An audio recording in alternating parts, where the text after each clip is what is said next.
사람들은 말합니다. 친구란 좋을 때만 함께하는 사이라고. 웃을 때 옆에 있다가 눈물 흘릴 때는 슬그머니 사라지는 존재라고. 하지만 세상에는 그런 친구가 아닌 진짜 친구가 있습니다. 당신이 보지 못하는 곳에서 당신을 위해 온 세상과 싸우는 사람. 당신의 자존심을 지키기 위해 기꺼이 악인이 되는 사람. 당신의 행복을 위해 자신의 모든 것을 내려놓는 사람. 이 글은 그런 친구에 관한 이야기입니다.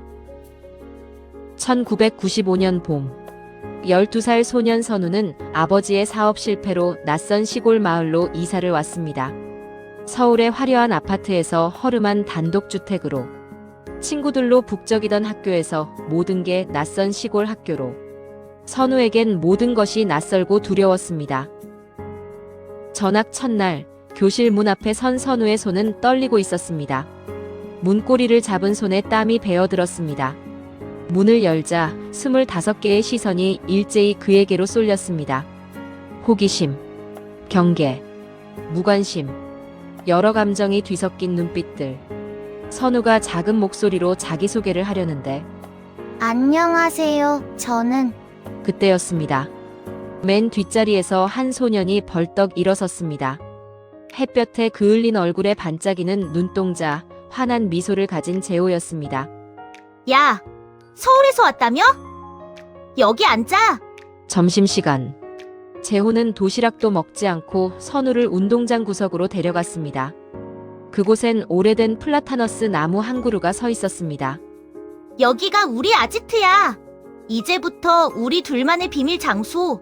고마워. 이렇게 신경 써줘서. 선우의 목소리는 떨리고 있었습니다.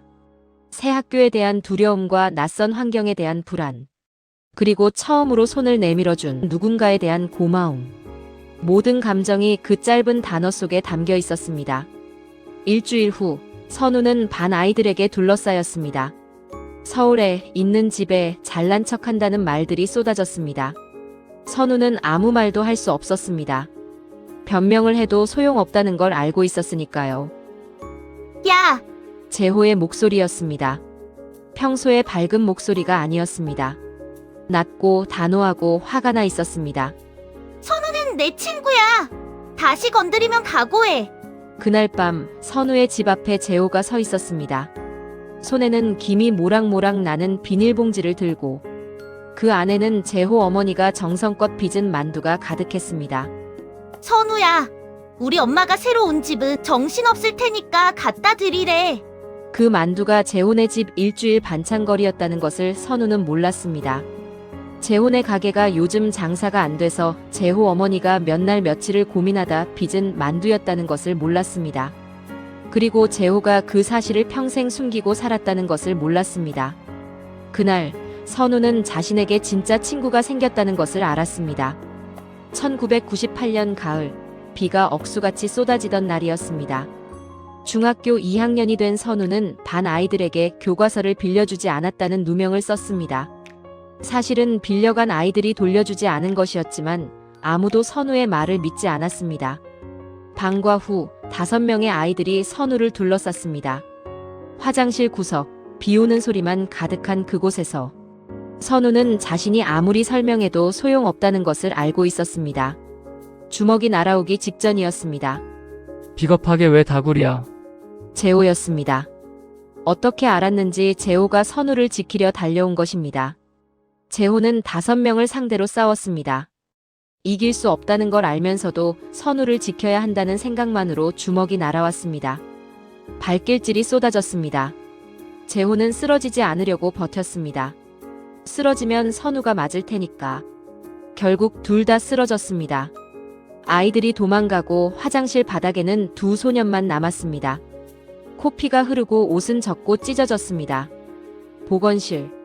선우는 재호의 코피를 닦아주고 있었습니다.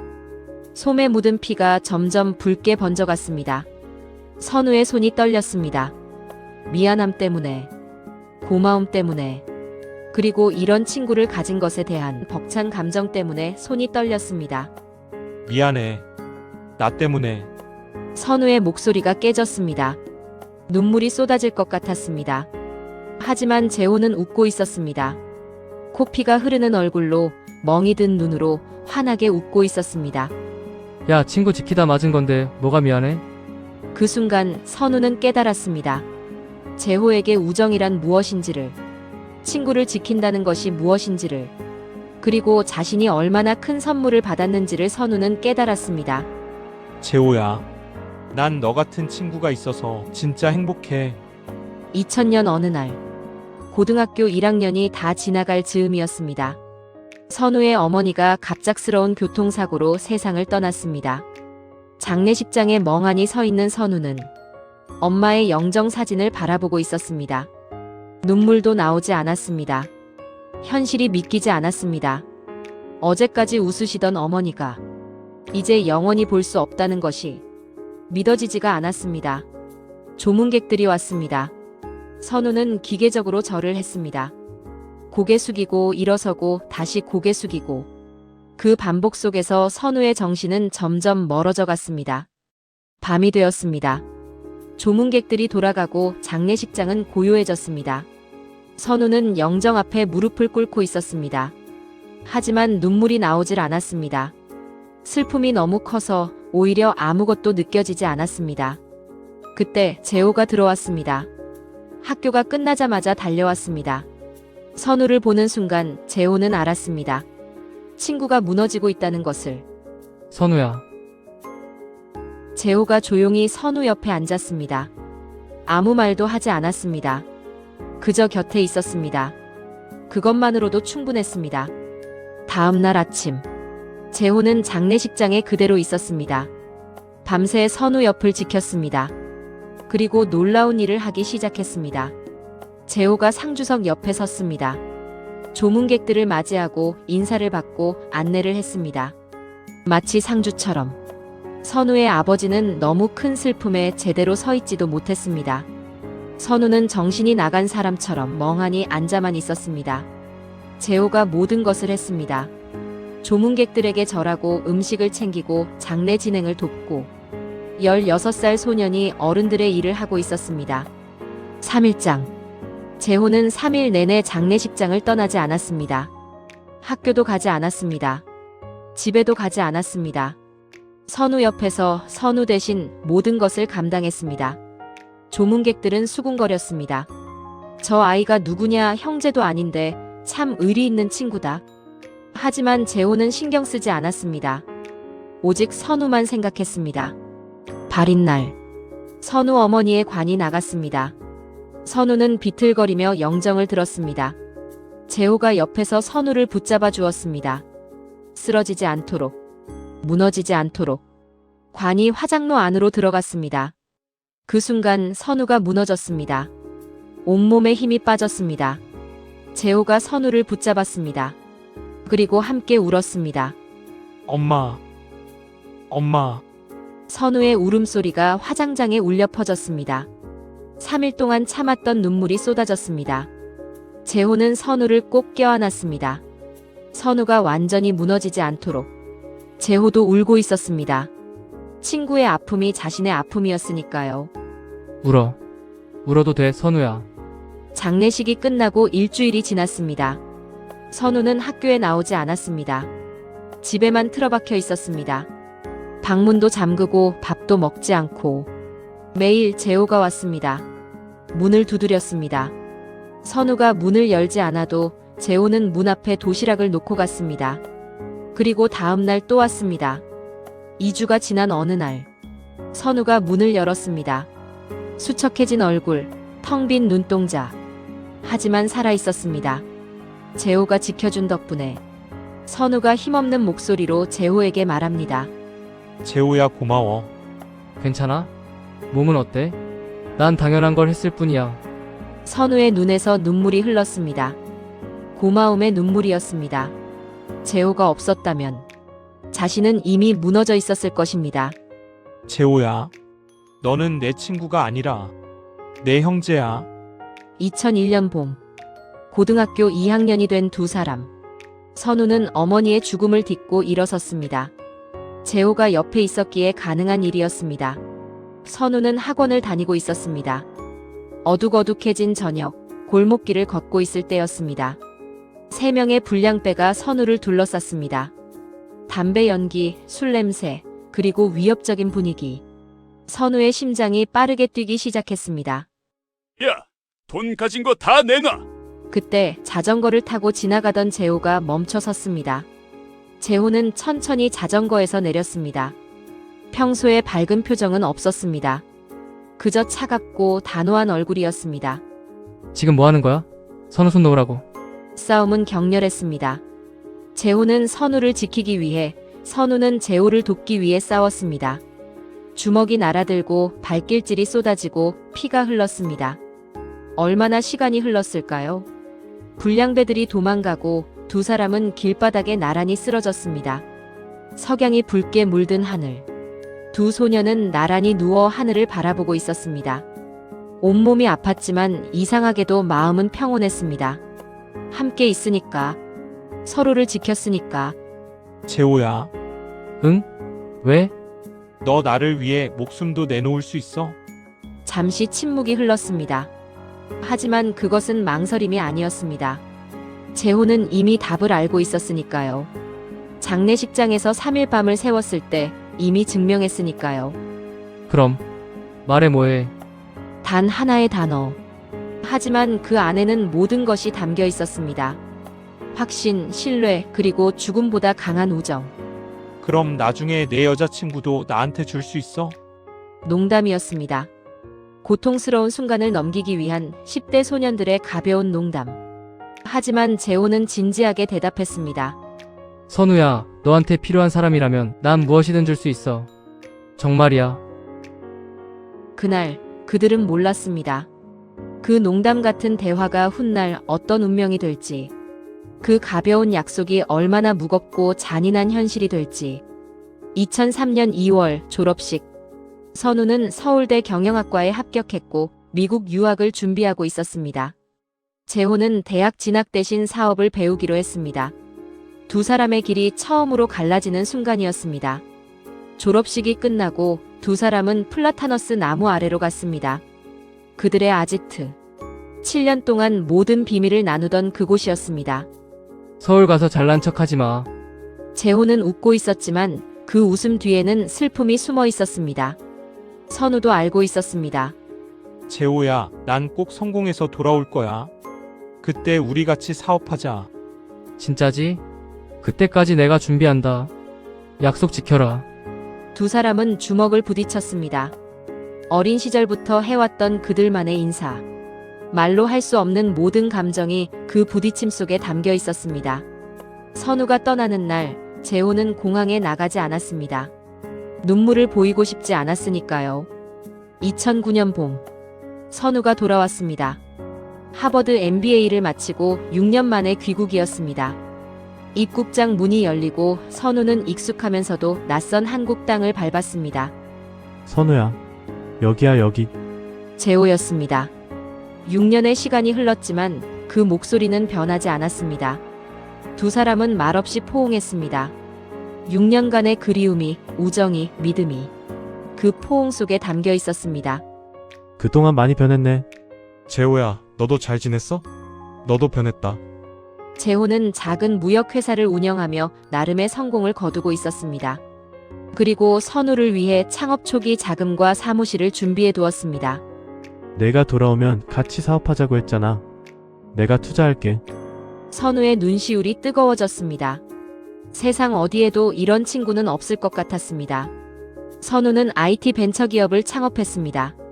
재호의 초기 투자와 조언 덕분에 회사는 빠르게 성장했습니다. 밤낮 없이 일했습니다. 주말도 없었습니다. 하지만 행복했습니다. 꿈을 이루어가고 있었고 옆에는 재호가 있었으니까요. 6개월 후 선우의 회사는 첫 번째 큰 계약을 따냈습니다. 직원들은 환호했고 선우와 재호는 조용히 미소 지었습니다. 그날 밤 두 사람은 작은 포장마차에 앉아 소주를 마셨습니다. 선우야, 넌 정말 대단해. 재호야, 내가 없었으면 불가능했어. 정말 고마워. 그로부터 1년 후 선우는 재호에게 여자친구를 소개하고 싶다고 했습니다. 강남의 한 카페. 재호는 긴장한 마음으로 기다리고 있었습니다. 선우의 첫 여자친구. 재호에게는 매우 중요한 순간이었습니다. 수진이 들어왔습니다. 화려한 외모, 세련된 옷차림, 계산된 미소. 재호는 그녀를 보는 순간 묘한 불편함을 느꼈습니다. 설명할 수 없는 본능적인 경계심이었습니다. 재호야, 내 약혼녀 수진이야. 안녕하세요. 선우한테 얘기 많이 들었어요. 수진의 목소리는 달콤했습니다. 하지만 그 눈동자는 재호를 훑어보고 있었습니다. 마치 가치를 계산하듯, 무언가를 가늠하듯. 이렇게 만나게 되어 반갑습니다. 그날 밤 재호는 잠을 이룰 수 없었습니다. 불안감이 가슴을 짓눌렀습니다. 선우의 행복해하는 얼굴이 자꾸만 떠올랐습니다. 그리고 수진의 차가운 눈빛도. 재호는 사립 탐정을 고용하기로 결심했습니다. 만약 자신의 불안이 기우라면 그저 웃고 넘기면 되는 일이었습니다. 하지만 만약 그게 사실이라면 선우를 지켜야 했습니다. 2주 후 두꺼운 봉투가 도착했습니다. 재호는 떨리는 손으로 봉투를 열었습니다. 사진들이 쏟아져 나왔습니다. 수진의 과거, 유흥업소 종업원, 여러 남자들과의 사진, 그리고 선우 이전의 약혼자들. 보고서는 상세했습니다. 수진은 부유한 남자들에게 접근해 약혼까지 갔다가 더 나은 조건의 남자가 나타나면 떠나는 패턴을 반복해왔습니다. 그녀의 목적은 분명했습니다. 돈, 지위, 그리고 탐욕이었습니다. 어떻게 선우에게 이런 사람이? 재호는 책상에 엎드려 머리를 감쌌습니다. 어떻게 해야 할까? 선우에게 말해야 할까? 하지만 증거를 보여주면 선우는 상처받을 것입니다. 자존심도 무너질 것입니다. 그렇다고 모른 척할 수는 없었습니다. 친구가 속고 있는데 그냥 볼 수는 없었습니다. 내가 해야 해. 선우는 다치면 안 돼. 재호는 며칠 밤을 뜬 눈으로 지새우며 계획을 세웠습니다. 선우의 자존심을 지키면서 수진을 떼어놓는 방법. 생각할수록 답은 하나였습니다. 자신이 악인이 되는 것. 자신이 수진을 빼앗는 것. 재호는 수진을 따로 만났습니다. 레스토랑 구석자리. 촛불이 흔들리고 있었습니다. 수진은 의아한 표정으로 재호를 바라보았습니다. 단도직입적으로 말하겠습니다. 선우와 헤어져 주세요. 수진의 얼굴에 당황한 기색이 스쳤습니다. 하지만 곧 차갑게 굳어졌습니다. 무슨 권리로 그런 말을 하세요? 선우 씨가 뭐라고 하던가요? 선우 대신 저와 결혼해 주십시오. 이유는 묻지 마시고요. 긴 침묵이 흘렀습니다. 수진의 눈빛이 변했습니다.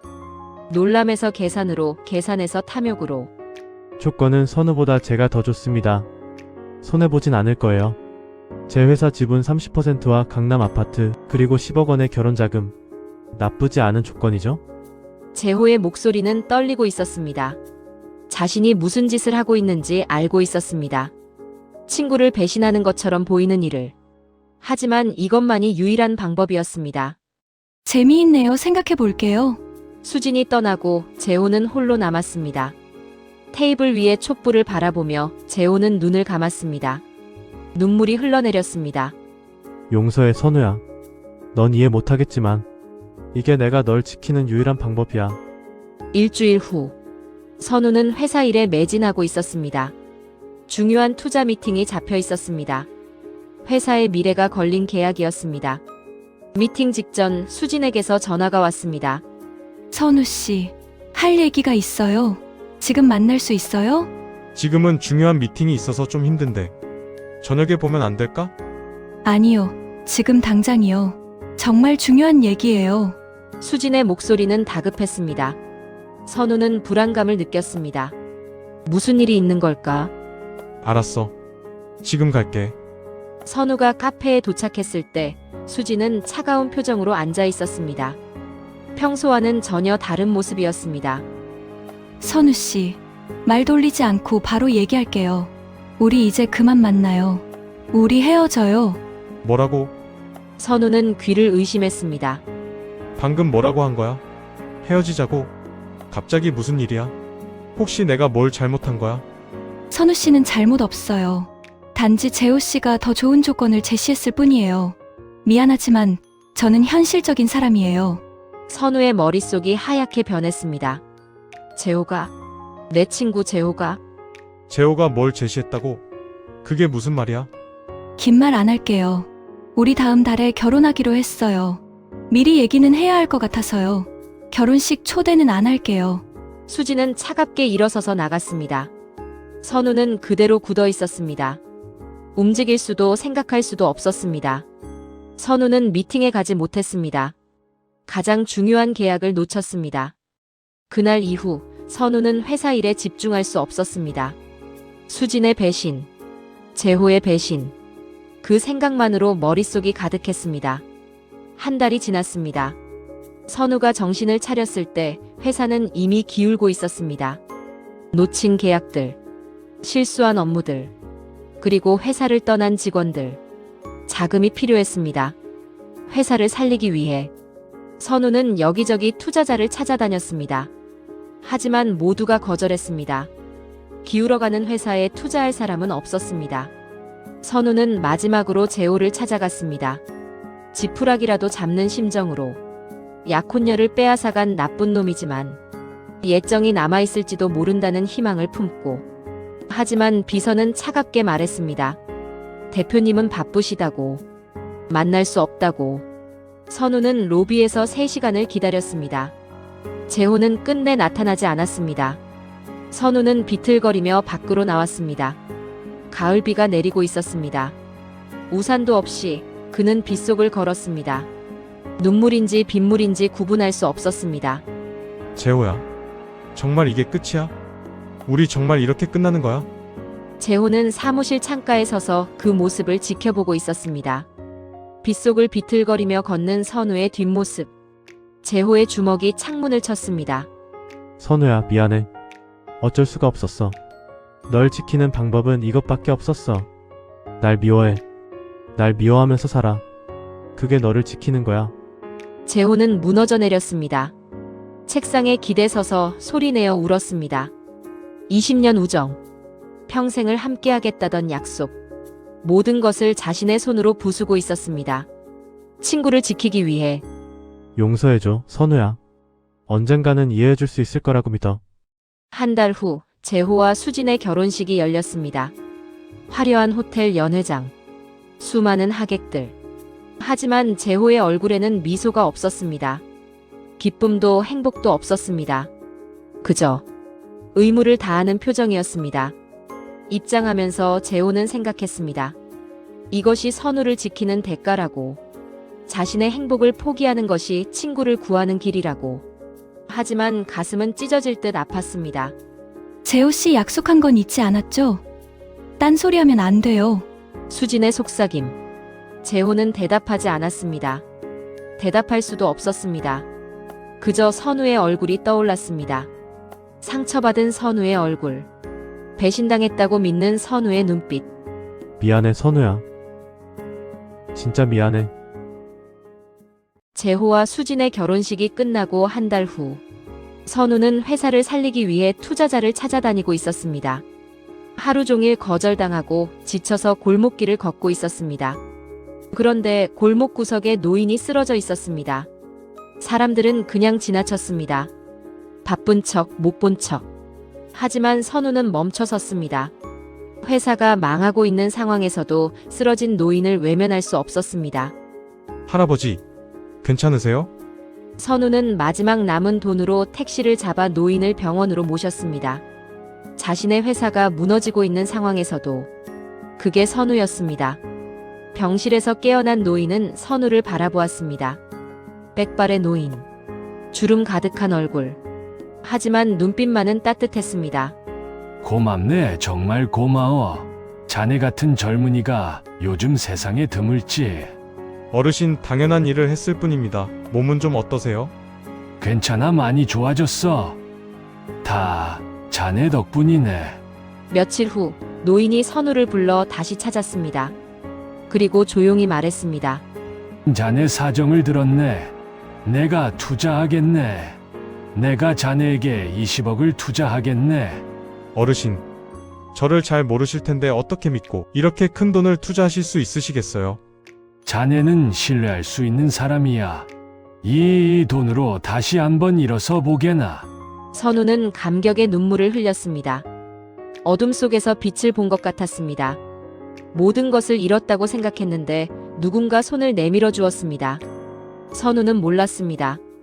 그 노인이 누구인지, 그 20억이 어디서 온 돈인지, 그리고 그 뒤에 누가 있는지. 2달이 흘렀습니다. 선우의 회사는 서서히 회복되고 있었습니다. 하지만 선우의 마음은 여전히 공허했습니다. 회사 일을 마치고 밤늦게 귀가하던 중이었습니다. 골목 구석, 빗속에서 한 노파가 쓰레기통을 뒤지고 있었습니다. 젖은 누더기 옷, 떨리는 손, 구부정한 등이 안쓰러운 모습이었습니다. 할머니 괜찮으세요? 내가 배가 고파서 며칠을 굶었는지 몰라. 선우는 할머니를 식당으로 모셨습니다.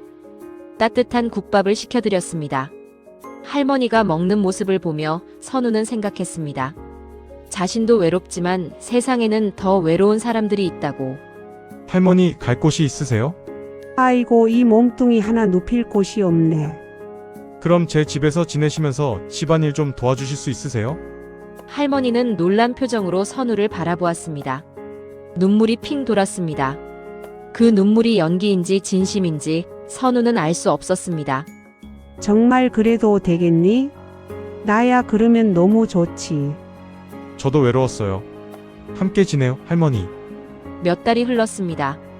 할머니와 선우는 가족처럼 가까워졌습니다. 아침이면 할머니가 차려주는 아침밥, 저녁이면 함께 보는 TV. 선우는 조금씩 웃음을 되찾아갔습니다. 선우야, 내가 잘 아는 아이가 하나 있는데 만나볼 생각 있니? 할머니, 저는 아직 연애 생각이 없어요. 일도 바쁘고 마음도 없네요. 아주 착한 애야. 한 번만 만나봐.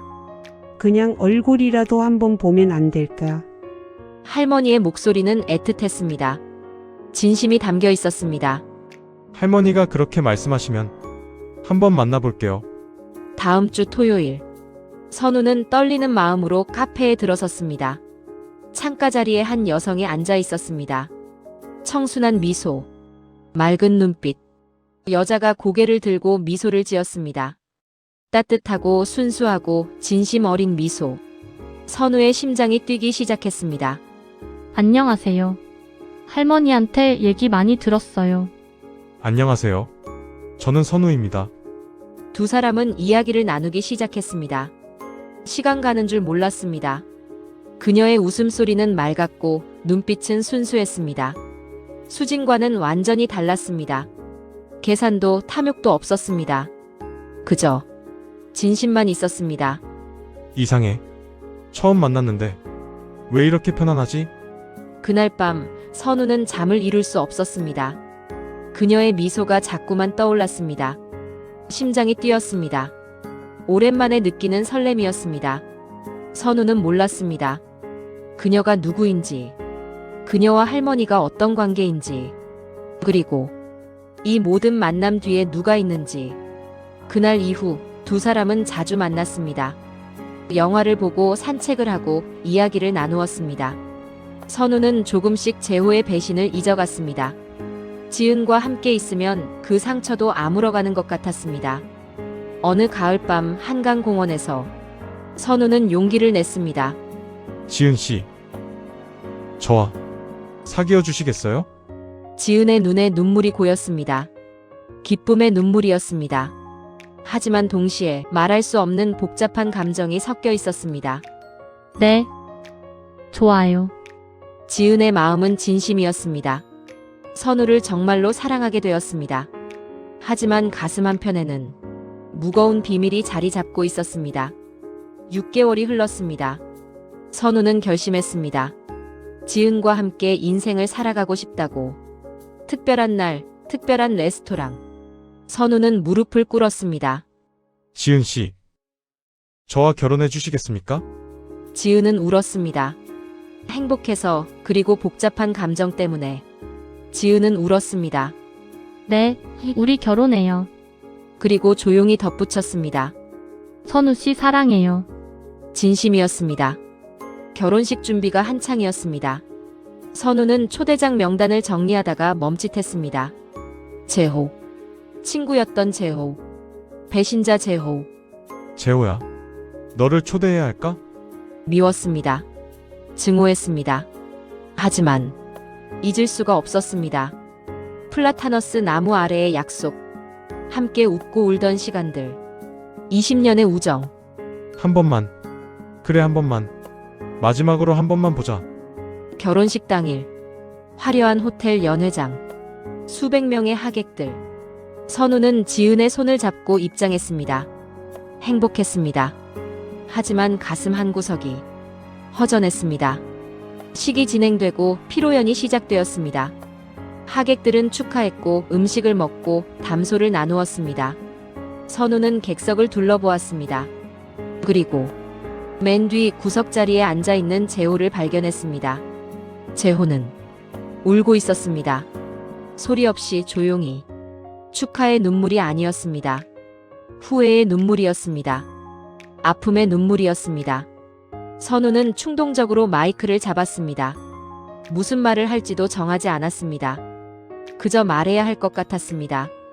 여러분, 저에게는 아주 친한 친구가 있었습니다. 객석이 조용해졌습니다. 재호의 몸이 굳었습니다. 그 친구를 위해 저는 제 여자친구까지 포기했습니다. 선우의 목소리가 떨렸습니다. 감정이 북받쳐 올랐습니다. 하지만 그 친구는 제가 힘들 때 저를 외면했습니다. 미웠습니다. 정말 미웠습니다. 배신당했다고 생각했습니다. 선우의 눈에서 눈물이 흘러내렸습니다. 하지만 저는 그 친구의 애정을 잊을 수가 없었습니다. 그래서 오늘 이 자리에 초대했습니다. 선우가 재호를 바라보았습니다. 객석의 모든 시선이 재호에게 쏠렸습니다. 재호가 천천히 일어섰습니다. 온몸이 떨리고 있었습니다. 객석을 걸어 무대로 향했습니다. 한 걸음 한 걸음이 무거웠습니다. 저에게도 아주 친한 친구가 있었습니다. 재호의 목소리는 울음 섞여 있었습니다. 그 친구는 자신이 사랑하는 여인이 진짜 사랑이 아니라 재산을 노린다는 걸 몰랐습니다. 선우의 얼굴이 굳어졌습니다. 무슨 말인지 이해가 되지 않았습니다. 저는 제 친구의 명예에 흠집이 갈까봐 그 여자와 결혼했습니다. 재호의 눈물이 쏟아졌습니다. 더 이상 참을 수 없었습니다. 친구가 제게 도움을 청하러 왔을 때 저는 친구의 자존심에 상처를 줄 수 없었습니다. 재호는 잠시 말을 멈췄습니다. 숨을 깊이 들이마셨습니다. 그래서 제 아버지를 거리에 쓰러지게 했습니다. 제 친구가 반드시 구해줄 거라 믿었기 때문입니다. 선우의 눈이 커졌습니다. 그때 그 어르신이 재호의 아버지였다고. 그리고 제 재산의 절반을 그렇게 친구에게 돌려줬습니다. 재호의 목소리는 점점 작아졌습니다. 그리고 제 어머니를 거지로 변장시켜 친구 곁을 지키게 했습니다. 선우는 비틀거렸습니다. 할머니. 그 따뜻했던 할머니가. 그리고 제가 이 세상에서 가장 사랑하는 동생을. 재호가 지은을 바라보았습니다. 사랑과 미안함이 가득한 눈빛으로. 제 친여 동생을 친구와 결혼시켰습니다. 저기 서 있는 아름다운 신부가 바로 제 동생입니다. 결혼식장이 폭발했습니다. 박수 소리가 천둥처럼 울려 퍼졌습니다. 하객들이 일어섰습니다. 눈물을 흘리며 감동에 벅차 박수를 쳤습니다. 선우가 비틀거리며 재호에게 걸어갔습니다. 다리에 힘이 없었습니다. 눈물이 쏟아졌습니다. 재호도 걸어갔습니다. 서로를 향해 두 사람이 끌어안았습니다. 선우는 재호의 등을 두드렸습니다. 말이 나오지 않았습니다. 재호는 선우의 어깨에 얼굴을 묻었습니다. 그리고 울었습니다. 20년 우정, 모든 오해, 모든 아픔, 모든 것이 그 포옹 속에서 녹아내렸습니다. 멍청한 놈. 왜 진작 말하지 않았어? 미안해. 정말 미안해. 고맙다는 말은 안 할게. 우린 친구니까. 응. 맞아, 우린 친구니까. 객석에서 재호의 부모님이 눈물을 흘렸습니다. 지은도 울고 있었습니다. 행복의 눈물이었습니다. 모든 것이 제자리를 찾았습니다. 어느덧 시간이 흘렀습니다. 선우와 지은 사이에는 아이가 태어났습니다. 재호는 수진과 이혼했습니다. 그리고 진짜 사랑을 찾았습니다. 착하고 따뜻한 사람을. 주말 오후 두 가족이 함께 그 옛날의 플라타너스 나무 아래 앉아 있습니다. 아이들이 뛰어놉니다. 부모님들이 웃으십니다. 선우와 재호는 나무의 기대 하늘을 바라봅니다. 재호야. 고맙다는 말. 이제 정말 안 할게. 왜? 그게 우리 사이를 멀게 만드는 것 같아서. 우린 그냥 친구니까. 재호가 웃었습니다. 진심 어린 미소였습니다. 그래 친구니까. 그런 말은 필요 없어. 두 사람이 주먹을 부딪혔습니다.